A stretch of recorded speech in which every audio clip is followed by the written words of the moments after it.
Welcome back to my channel. সকল বন্ধুকে আমার অনেক অনেক ভালোবাসা। আজকে আসুন একটা মটরশুঁটি দিয়ে সুন্দর একটা রেসিপি বানিয়ে দেখাচ্ছি। যদি আপনাদের ভালো লাগে অবশ্যই লাইক, কমেন্ট আর শেয়ার করে আমার পাশে থাকার আপনাদের সকলকে অনুরোধ রইল। তো এই রেসিপিটা যদি আপনারা বানিয়ে থাকেন তাহলে তো খুবই ভালো, আর যদি না বানিয়ে থাকেন অবশ্যই এইভাবে একবার বানিয়ে খাবেন। তো আসুন দেখা যাক আমি কী করে এই রেসিপিটা বানাচ্ছি। তো আমি এখন তো বাজারে প্রচুর মটরশুঁটি মানে লাস্টের দিকে হয়ে গেছে, এখন অনেক সস্তায় পাওয়া যাচ্ছে। অনেক রকম করে মটরশুঁটিগুলো আমরা স্টোর করে রাখছি। আবার কারণ এরপরে তো প্রচুর দাম বেড়ে যাবে, সেই জন্য আমরা এখন মটরশুঁটি দিয়ে যা রেসিপি বানানো হচ্ছে সেগুলো কিন্তু বানিয়ে নিচ্ছি। কারণ সব সময় মটরশুঁটি পাওয়া যায় না, আর যখন পাওয়া যাবে অসময়ে তখন চড়া দামে আমাদের কিনতে হয়। তো এখন সেই জন্য রেসিপি বানিয়ে আমরা খেতে পারি বা স্টোর করেও রাখতে পারি। সেই রকমই আজকে আমি একটা মটরশুঁটি দিয়ে আপনাদের সাথে রেসিপি শেয়ার করছি। যদি আপনাদের ভালো লাগে অবশ্যই আমারও খুব ভালো লাগবে। তো মটরশুঁটিগুলোকে আমি ছাড়িয়ে নিচ্ছি। এখানে কাঁচা পাকা যাই হয় মটরশুঁটি সবই নেওয়া যাবে। তো আমরা যেমন কচুরি বানাই মটরশুঁটি দিয়ে, সেই রকমই এগুলোকে ভালো করে ছাড়িয়ে নিতে হবে। ছাড়িয়ে নেওয়ার পরে আমরা এগুলোকে খুব ভালো করে পেস্ট করব। সেই জন্যে যতটা পারছি ততটা আপনারা আপনাদের হিসেব মতো কিন্তু আপনারা এইভাবে মটরশুঁটিটাকে ছাড়িয়ে নেবেন। যেমন আমরা কচুরি বানাই ওই রকমই কিন্তু মশলাটা হবে।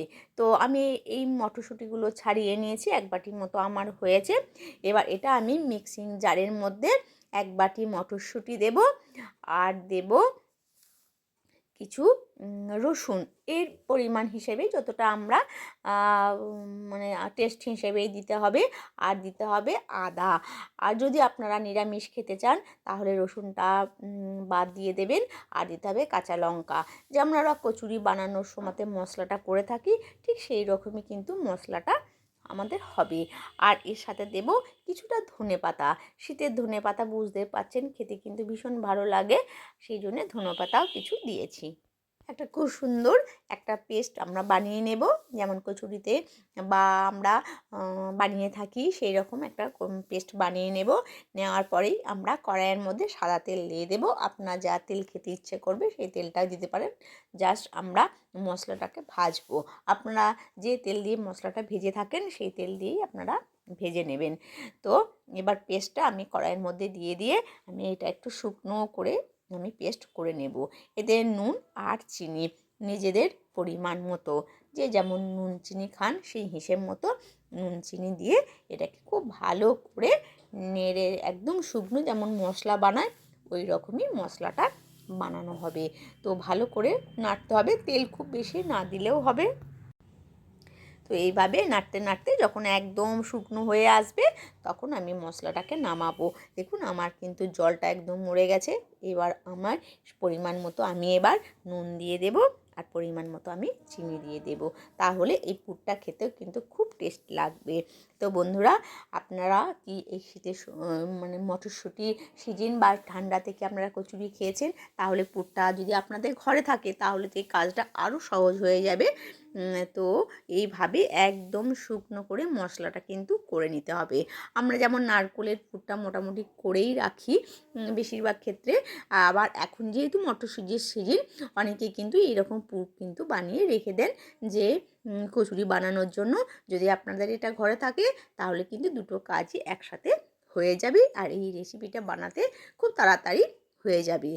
তো আমি মশলাটা যেমন আমার হয়ে গেল, এবার আমি প্লেটের মধ্যে তুলে নেব। তো বন্ধুরা, আপনাদের কেমন লাগছে রেসিপিটা অবশ্যই কমেন্টস করে জানাবেন। আমি কিন্তু মটরশুঁটির পুরটা তুলে নিয়েছি। এবার কড়াইয়ের মধ্যে আমি জল দেব। জল দিয়ে আমি যেমন 1.5 গ্লাস মতো জল দিয়েছি, বা এই 1 বাটির মতো আমি জল দিয়েছি।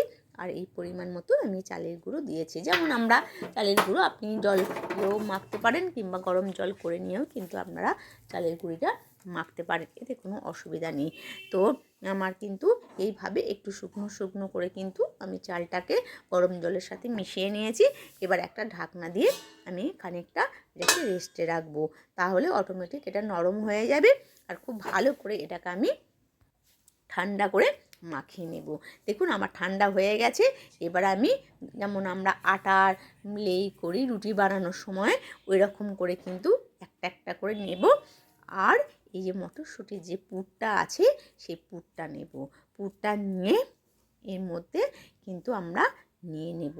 নিয়ে দেখুন কেমন করে আমরা যেমন পুলি পিঠে বানাই ঠিক সেই রকম করে কিন্তু পুরটা এর ভেতরে আমরা কিন্তু ভরে নেব।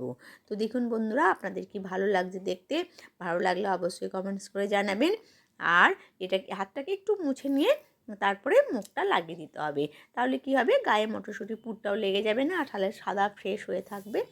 আর দেখুন এইভাবে এটা কিন্তু আমি সবটা কিন্তু মুড়ে দেব না, এটা কিন্তু হালকা খোলা থাকবে যাতে দেখতে কিন্তু খুব ভালো লাগে। তো দেখুন বন্ধুরা, আমি কিন্তু অর্ধেক খুলে রেখে দিলাম। আমার যতটা চালের গুঁড়ি আছে প্রত্যেক মানে সবটাই আমি এইভাবে একটা একটা করে আমি বানিয়ে নেব, আর আপনাদের সাথে দেখিয়ে আমি শেয়ার করে নিচ্ছি। তো দেখুন বন্ধুরা, এইভাবে একটু একটু করে আমি গোল গোল যেমন রুটি আমরা লেই নিই ওইভাবে নেব, আর গোল গোল করে পাকাবো। আর এই মটরশুঁটির পুরটা ভরবো, ভরে পুরো চালের যেটা বানিয়েছি পেস্ট মণ্ডটা বা লেয়ের মতো পুরোটাই এইভাবে কিন্তু আমি বানিয়ে নেব। আপনারা হাত দিয়েও ভরে নিতে পারেন বা চামচ দিয়ে। হাত দিয়ে ভরলে কী হবে, হাতটা একটু ধুয়ে আর একটু মুছে নিয়ে তবে এটাকে আপনারা মুড়বেন। তা না হলে না পুরটা গায়ে লেগে গেলে সাদা যে ফ্রেশ ভাবটা ওটা আসবে না, গায়ে সবুজ সবুজ লেগে যাবে। সেই জন্য হাতটা একটু পরিষ্কার করে নিন। এই যে আমার একটু লেগে গেছে না, সেই জন্য হাতটা মুছে নিয়ে পুরটা ভরলে পরে খুব ভালো লাগবে দেখতে। আমি একটি একটি করে কিন্তু আমি সবটা বানিয়ে নিলাম। দেখুন কত সুন্দর লাগছে দেখতে। এবার আসুন আমি আবার গ্যাসটাকে একটু ধরাবো, ধরিয়ে আমি কড়াই বসাবো, আর কড়াইয়ের মধ্যে আমি তেল দিয়ে দেব। তো দেখতে থাকুন বন্ধুরা, আপনাদের কেমন লাগছে অবশ্যই কমেন্টস করে জানাবেন। এবার আমি কিন্তু কড়াইয়ের মধ্যে জল দিয়েছি, আর জলটা আমার ফুটে গেছে। আর এইভাবে অনেকের ঘরে যদি মোমো বর্তন থাকে তাহলে সেটা নেবেন, আর নাহলে এরকম ছেদবালা যে বর্তনগুলো হয় সেরকম আপনারা কড়াইয়ের উপরে লাগিয়ে দিতে পারেন। দিয়ে তেল ব্রাশ করে দেবেন, সাদা তেল ব্রাশ করে দেবেন, তাহলে ফ্রেশনেসটা থাকবে, একদম পুরো সাদা সাদা হয়ে থাকবে। এবার একটা একটি করে এইভাবে এই প্লেটের মধ্যে, আর নিচেতে জলটা তো ফুটছে ভাপে কিন্তু এবার আমি এগুলোকে বসিয়ে দেবো। দেখুন বন্ধুরা কেমন লাগছে আপনাদের অবশ্যই কমেন্টস করে জানাবেন। তো এইভাবে আমি সবকটিকে একসাথে দিয়ে দিলাম। আপনাদের জায়গা কম ছোটো থাকলে দুবারে করে নেবেন। আমি ঢাকা দিয়ে দিলাম, আর মাত্র 5 থেকে 7 মিনিট পরে আমি ফিরে এসেছি। আসার পরেই দেখলাম পুরো আমার নরম হয়ে গেছে, কারণ খুব বেশি টাইম লাগবে না, এই জন্য চালটা কিন্তু আমার অর্ধেক গরম জলে মাখিয়েছি, সেদ্ধ হয়ে আছে বা বয়েল হয়ে আছে, তাহলে বেশিক্ষণ টাইম আমারও লাগলো না। আমার রেডি হয়ে গেল আজকের একটি সুন্দর নতুন রেসিপি। তো বন্ধুরা, এবার ওটাকে আমি থালার মধ্যে বা প্লেটের মধ্যে ঠান্ডা করতে দিয়েছি। এবার আসুন দেখা যায় এরপরের স্টেপ আমি কি করতে পারি। এবার সামান্য কড়াই একটু সাদা তেল দেবেন, দেওয়ার পরে একটু সর্ষে আর শুকনো লঙ্কা এর ফোড়ন দিয়ে দেবেন। এত সুন্দর গন্ধ আসবে একটা, চারিদিকে গন্ধটা কিন্তু সর্ষের গন্ধটা কিন্তু আমাদের খুব ভালো লাগে। তো এবার দিয়ে দেবো কারি পাতা ফোড়ন। কারি পাতা না থাকলে কোনো সমস্যা নেই, শুকনো লঙ্কা আর সর্ষে দেবেন। আর যাদের ঝাল খাবে তাদের শুকনো লঙ্কা দেবেন, আর না হলে কোনো ব্যাপার না, সর্ষে ফোড়ন দিয়ে দেবেন শুধু। তো এইভাবে যখন ফোড়নটা আমার একটু গন্ধটা বেরিয়ে যাবে, সামান্য ছোটো ছোটো করে কেটে রাখা কাঁচা লঙ্কা কুচি, যাতে গন্ধটা আরও সুন্দর আসে। এবার এটা যে একটু হালকা ভাজা হয়ে যাবে, কিন্তু এই পিঠেগুলো আমি দিয়ে দেবো। তো বন্ধুরা, আপনারা যার নাম দিতে চান দেন, কিন্তু পুর ভরা পিঠে বা পুলি বা যা বলতে পারেন, কিন্তু খেতে কিন্তু দুর্দান্ত হয়।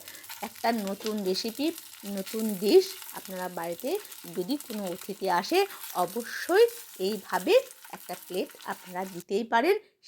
তারা খেয়ে কিন্তু ভীষণ প্রশংসা করবে যে এত সুন্দর খেতে এই ডিশটি। তা বন্ধুরা, ভালো থাকবেন, সুস্থ থাকবেন।